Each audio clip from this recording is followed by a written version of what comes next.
أنا 12 سنة ما عندي بزر، وراجعت أطباء هواية ما خليت، أطباء راجعت أنا وزوجتي ما خلينا، طبيب ما مشينا له، وراجعنا السادة بعدين ما أصير.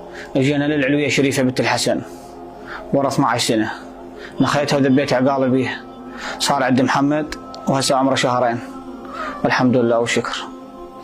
محمد شلون صحته؟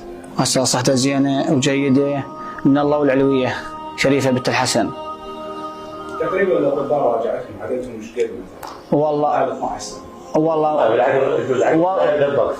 انا ذبيته بال10 ملايين على الطبيب، والله ذبيته بال10 ملايين، وهم الدكاتره ما ينعدون من عندهم ذاك، الله شاهد وين ما يصفوا لي دكتور امشي له، وكل دكتور له راجعه، فلوس ما توصف اذبها، ما خليت. بعدين احتنيت لشريفه بنت الحسن ونخيتها وذبيتها قالوا بيها، ورا شهرين حللت المراه لانها حامل، والحمد لله والشكر صار عندي محمد من الله وشريفه بنت الحسين، وهسه عمره شهرين ونعمه فضيله، ونشكر العلويه شريفه بنت الحسين الف شكر نشكرها مو مره واحده. نعم الله عليه.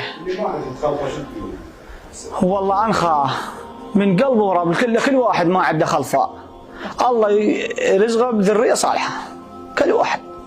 شنو النذر اللي والله انا نذرت طلي وابوي نذر ذبيحه وجبناهن هسه سلمناهن، والمراه نذرت الواجب ماله كله شريفه بنت الحسن، صار 400 مدري ايش قد واجبه، وسوينا عشاء غاد نقدر عليه ثوابه ان شاء الله شريفه.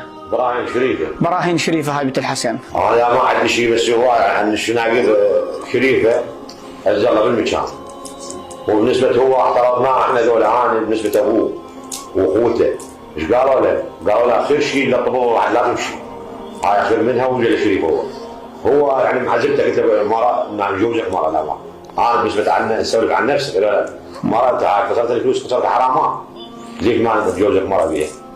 هم انهضموا وين راحوا؟ يوم شريفه ذبح قالوا شريفه وراد الله ارزقهم ومشكورا شريفه.